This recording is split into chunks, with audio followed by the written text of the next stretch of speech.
in London. Nigel Farage is with us, Fox News contributor.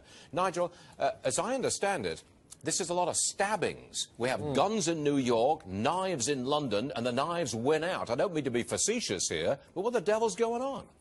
Well, I think we've got a breakdown of law and order in certain districts in London, and remarkably, this Mayor of London has not visited a single one of the crime scenes. He has not met any of the bereaved families, and he's simply burying his head in the sand. Now, we had a policy a few years ago called Stop and Search, which meant that in the bad areas, the police could search people at will to see whether they were carrying knives, and if they were, they'd get strong sentences. The problem is that many of the areas in which this crime is happening are areas with very high immigration rates, and everyone's scared of the police and the authorities being called racist, so we've taken our foot off the pedal, and I would say that political correctness has directly led to the murder rate going up in London. What has the Mayor of London, Sadiq Khan, what has he had to say about this? He must have had some kind of public announcement.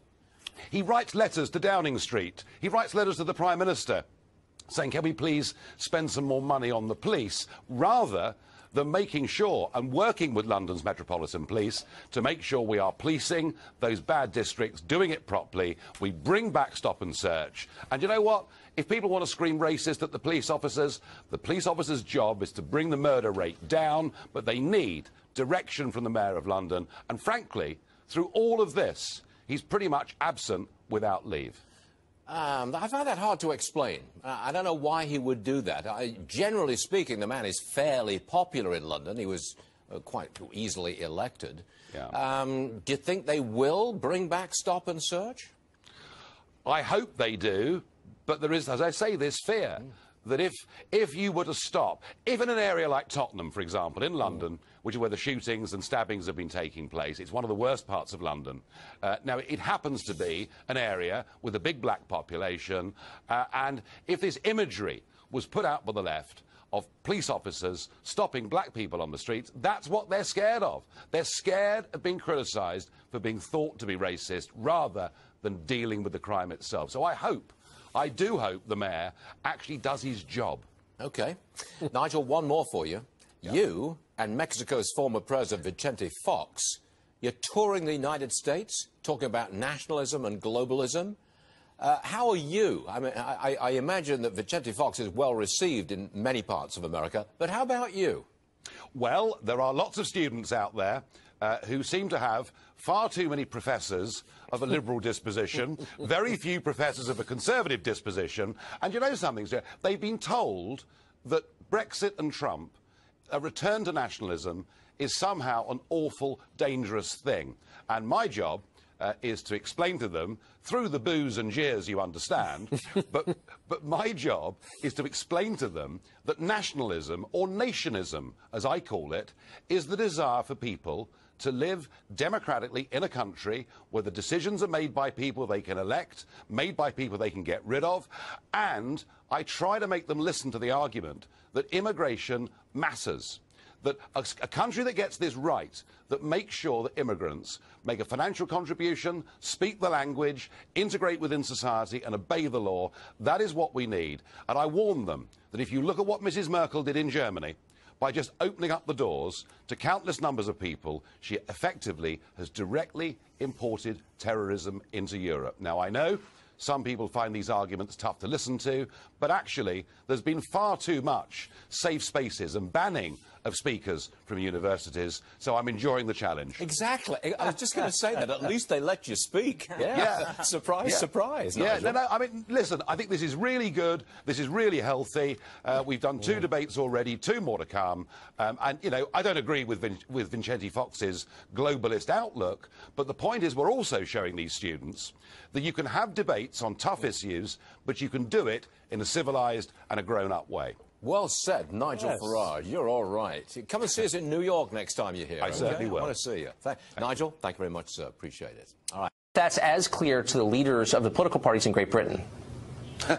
Well, I remember about 5 years ago, I said that we had a 5th column living inside our own nation. It was the first time in our history that we had people living amongst us that wanted to destroy our values and actually even wanted to kill us. And I remember the absolute wave of condemnation that I came in for. What I've seen today are a lot of people, the great and the good of this country, the people that did irresponsibly open the doors, the people that refused to accept that within some parts of Islam there was a growing problem, and they're all saying how awful and appalling it is. And I do actually think that the moment has come for us to actually point the blame. You know, what these politicians have done in the space of just 15 years may well affect the way we live in this country for the next 100 years.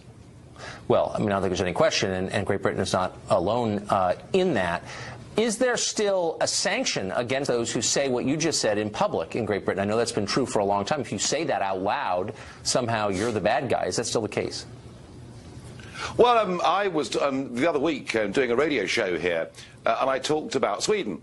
I talked about Malmo being the rape capital of Europe, and I'm currently under investigation by Ofcom, who are the regulator here for all broadcast media. Now, I don't anticipate receiving a heavy fine, but it just goes to show, doesn't it, that actually we do not quite enjoy free speech in this country in the way in which we should. No, the country that invented it no longer has it. But what's the, I mean, just to ask you to play psychiatrist for 1 second, what's the thinking here? Why would the leaders of a country whose job it is to protect the citizens who voted for them be so angry at anybody calling, you know, things as they see it, telling the truth? Why is that a threat to them? Well, this was when Tony Blair got elected back in 1997. His aim was to create a genuinely multicultural society. In fact, he said he wanted to rub the noses of the right in diversity. Peter Mandelson, one of the architects of New Labour, said we sent out search parties all over the world to find as many immigrants as we possibly could. And, you know, look, I'm not against immigration. I want us to have sensible, managed, balanced immigration. But for goodness sake, you have to vet people. And that was 20 years ago.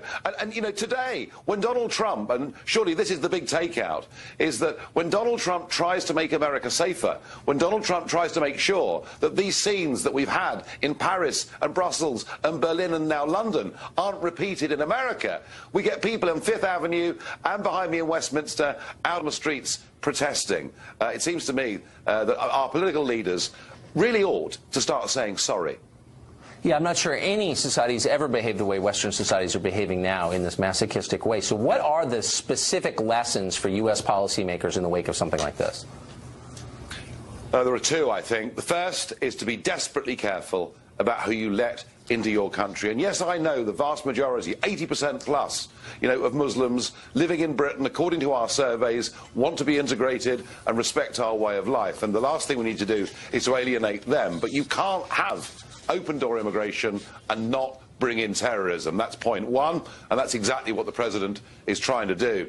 The second problem are that some of those communities that exist within our countries are, and I'm quoting Britain here as an example, through our state-run schools and our prisons being radicalised. It's hard to believe, isn't it, that actually in British prisons it's now one of the major sources of Islamic terrorist recruitment. And frankly, we've simply got to get tough, and we've got to give our security services all the weapons that they need to try and counter this threat.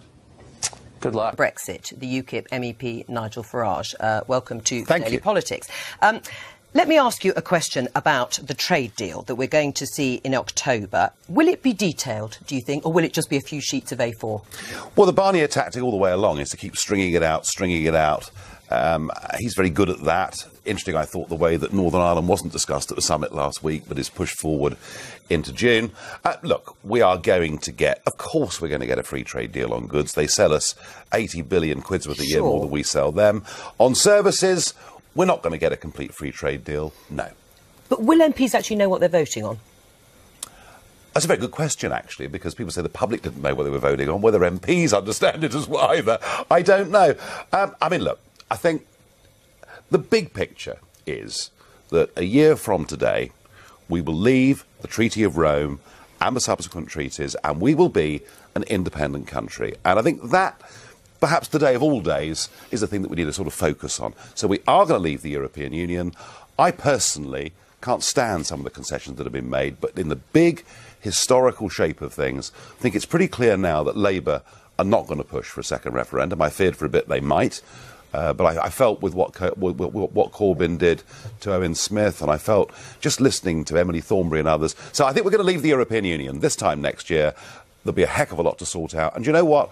We will be arguing details of Brexit for the next 2 or 3 general elections. Right. Do you agree with Nigel Farage that we will leave next year? We'll get a trade deal with goods, but perhaps not services. Well, what people in Wakefield are telling me is that what they were told in the referendum has not been delivered. Control over their borders, which we're not going to get anytime soon. Control over the money when we're going to be paying into the budget for Nigel's pension till 2064, if he lives that long. Maybe. I'm on a UK parliamentary scheme, same as you, actually. But hey, there we are. But it's and the third thing is leaving the European Court of Justice. None of those things are going to happen. They're worried about the cost of their shopping going up. They're worried about the cost of their holidays going up.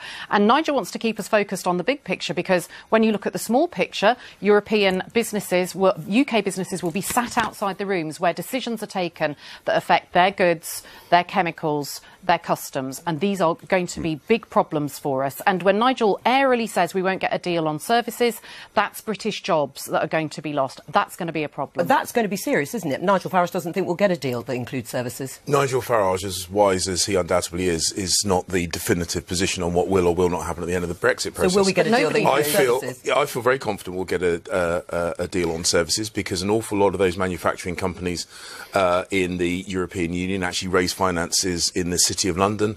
They solve business disputes through our British legal system, using our British law firms. So we are and will always be a close economic partner of the European Union. I do think we will get a good trade deal that works for us and works for them, because that is the pragmatic answer, it's the obvious and pragmatic answer. All right, how much detail do you think will be put in front of MPs like yourself in October? The Conservative peer George Bridges, who was one of the ministers actually in charge of Brexit until recently, has said it'll be a few pages of meaningless waffle, not a bridge to a clear destination, but a gangplank into thin air.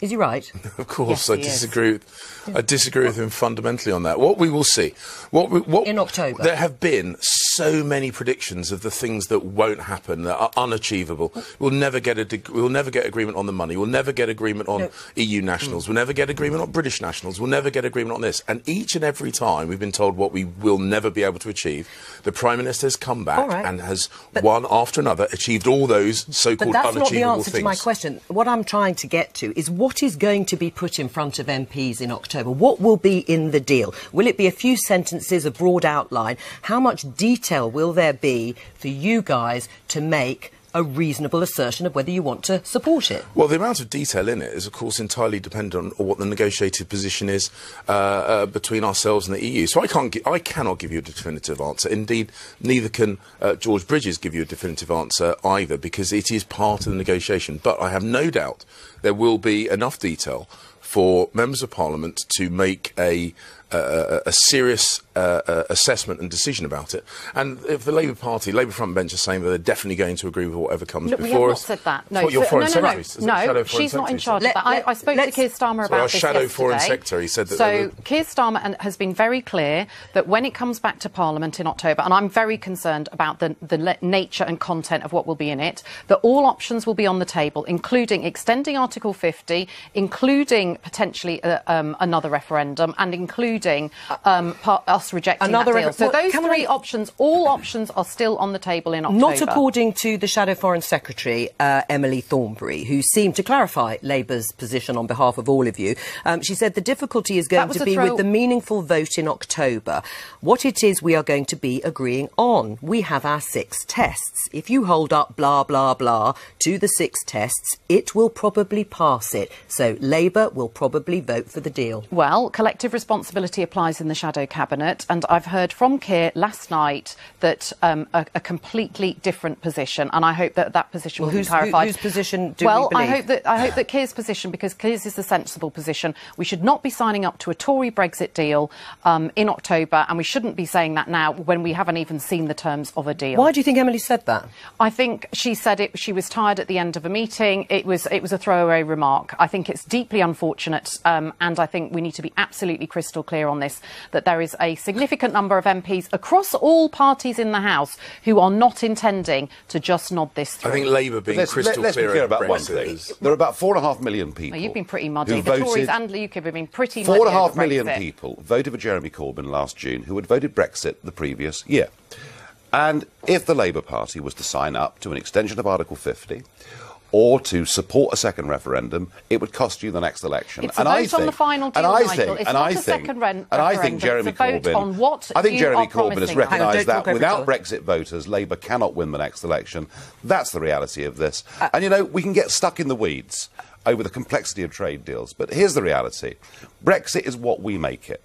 We will be as good through Brexit as our government wants. And hang on, only 15% of the global economy is in the Eurozone. There's a great big exciting world out there. Right. We can give people cheaper food, cheaper bras, cheaper shoes. It's a massive opportunity. So you say, but actually when it came to winning over those Labour voters, those Labour Leave voters, UKIP didn't manage it. So, I mean, maybe those Labour voters think they'll stick with Jeremy Corbyn. They know he's a Eurosceptic, really, and they will stay there. It depends on how Labour behave over the final vote and what they want. Can I just ask also about the government?